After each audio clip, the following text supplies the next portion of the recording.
ከአምላኬ ጋር እምብዛም ቃሉ ያንሳል መሰለ ማለት የምንገናኘው ሁለት አጠር ያሉ ትዕዛዝ መሰል ጸሎቶቼን ልናገር ስል ነው። አንደኛው ለእናቴ አጸደ ገነትን፣ ሁለተኛውና ዋነኛው ደግሞ ወደፊት የምወልደው ልጄና ልጁ አሁን ላይ የምታወቅበትን ደርባባዬ ንፍጦ የሚለውን ስሜን እንዳይሰሙት ብቻና ብቻ ነው። እኩለ ሌሊት የደርባባዬን ስም እየጠራው አፍንጫዬ መቆጣጠር ያቃተውን ነገር ችላ እያልኩ ማልቀስ መታወቂያዬ ነው። አሁንማ የሰፈር ሰው እንደ ምልክት መጠቀም ጀምሯል። እና እስኪ ጎሽ ደርባባዬ ንፍጦ ሰክሮ የሚያድርበት ቱቦ አጠገብ ካለው ሱቅ ገዝተና ይባላል።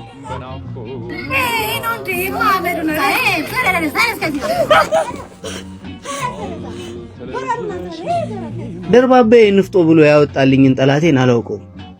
ብቻ ግን ሲጠሩኝ መዞር ጀምሬያለሁ። ማፍቀር፣ አፍቅሮ መሰቃየት፣ አንድን ሰው ነፍሱ እስኪጠፋ መውደድ እንደ ኃጢአት የሚቆጠርበት ዓለም ላይ ሆኜ የኔ ደርባባዬን ማምለክ የኔ ደርባባዬን ብዬ ራሴን መጣሌ እነሱ ጋር ሲደርስ ቀልድ ነው። ያሰላሰልኩሽ ከንፈሬን ሳኝከው ነበረች ማለት መንፈሴ ገና አወቀው የሰቀቀኖች የመለየት መርዶ ጣልሽብኝ ፍቅሬ ቆይ የሐዘን በረዶ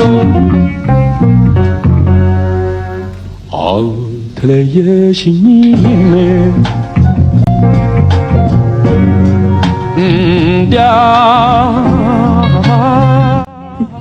አካሉ ጌታነስ የምትወደው ምግብ ሰርቼልሃለሁ።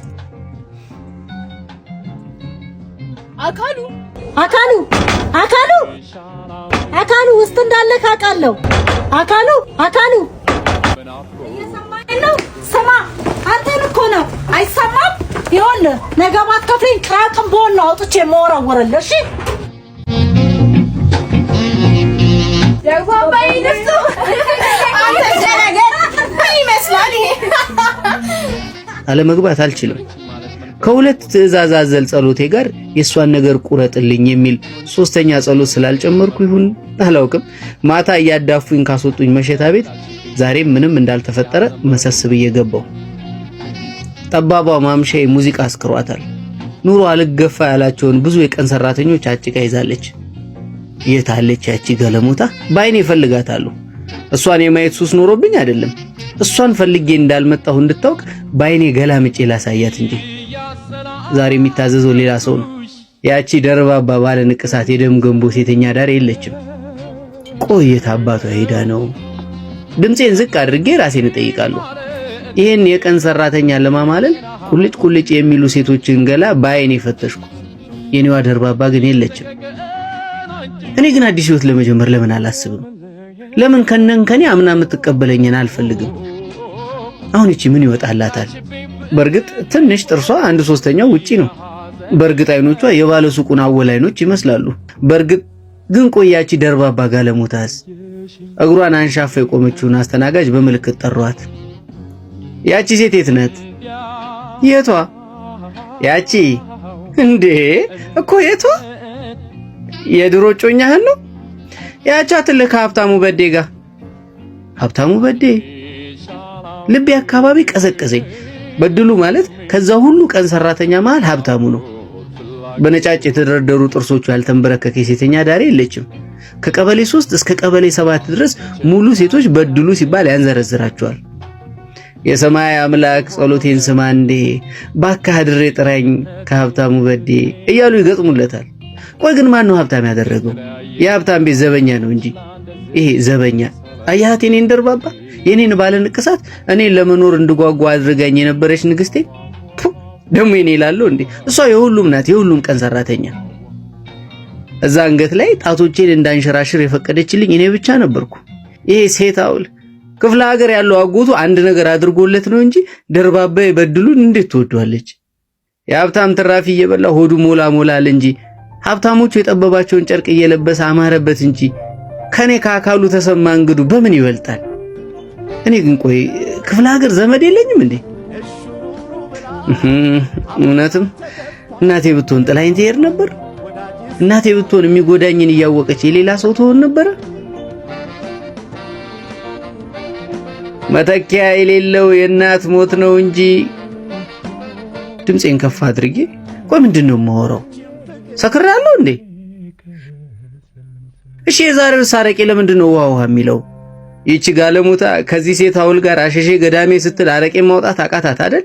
አካሉ ብቻ ማውራት ጀመርክ እንዴ? ዞር ያየው ግርማ ነው። ግርማ ግን ድሮም እንደዚህ ያስጠላል። አረቄው በጣም ቀጠና። የኔ ምንም አልሆንም እስኪ አንተን ብሎ በአንድ ትንፋሽ ጅው አድርጎ ከንፈሩን በእጁ ሞጀቀው። ቦክስ ልሰንዝር ይዣን ጥልጥያ አውጥቼ ይዋጣል ልበለው? ልክ ነህ ያንተ ቀጥኗል። እንካማ ቅመሳት ብድር የለ በመለስ ለየሽኝም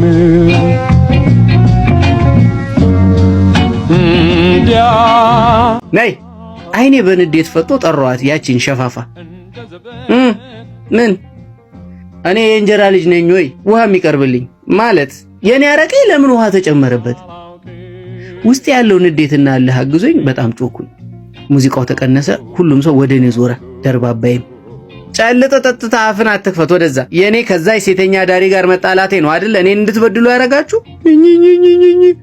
ሰካራም ጎሽ አረጋገጠችልኝ ያቺ ጋለም። አንተ ሰው ለአፍ ለከታ በጅለት በድሉ ነው። ባላበጅለትስ ቆምኩኝ። በርግጥ አረቄው ነው የቆመው። እኔማ በምን አቅሜ እኔ አበጅልሃለዋ። እንግዲያውስ ያኔ ወንድ ከሴቱ ይለይለታል። ተጠጋውት። አንተ ሰው አትነካካኝ፣ ኋላ ጉልቦታህን መጥቼ ያለ ዘር እንዳላስቀርህ። አይኖቹ ፈጠው እስኪ አንድ ቃል ተንፍስ የሚሉ ይመስላሉ። ደርባባዬ ፈርጣማ እጆቹን ይዛ ተበድልዋ ሰበብ ይሆንብሃል ስትለው ጆሮ የገባ የጨጨሆ ገብርኤል አካሉዬ ለኔ ወንድ አንተ ብቻ ነህ ብላይ ነበርኩ። ከአምላኳ ቀጥላ ያለኋት ብቸኛው የራሷ ሰው ነበርኩ። ጉንጫ አካባቢ ራሰኝ። እንባዬ ያ ሁሉ ሰራተኛና ደርባባዬ ፊት አዋረደኝ። ወዲያው በለበስኩት ልብስ ጠርጌ አንተ ሴት አውል አላስጨረሰኝም። አንዳች ነገር ላይ ተከመረ። ለማርያም ዝክር የተጎዘጎሰው ቄጤማ ላይ ፊቴን ሸፍኜ ጥቅልል ብዬ ተኝቻለሁ። በድሉ መሰንዘሩን አላቆመም። አንዳንዴም እርግጫለሁ። ማገላገል የፈራ የቀን ሰራተኛ ከንፈሩን እየመጠጠ ያየኛል። በድሉ ግን አላሳዝነው። ድንገት ግን በመሃል የጠርሙስ ድምጽ ሰማሁ። ወዲያው አጠገቤ አንድ ግዙፍ ነገር ወደቀ። ሁሉም ሰው ጮኸ። ግራ ገባኝ። በድሉ ደምስሮቹ ተገታትሮ አጠገቤ ወድቋል። ደነገጥኩ። እሷ ናት እኮ ለጉልበቱ አዝና አረቄውን በውሃ ስጡት ያለችው ብለው ሲያንሾካሹኩ ሰማሁ። ይበልጥ ደነገጥኩ። ባለሁበት ጉልበቴን አቅፌ ቁጭ ብዬ በአይኔ ፈልጋት ጀመር። አየኋት የኔን እጮኛ፣ የኔ ጠበቃ። አይኗ በንዴት ፈጦ ቁና ቁና እየተነፈሰች በእጇ ጠርሙስ ይዛ ቆማለች። ደርባባዬ አሁንም ትወደኛለች እንዴ?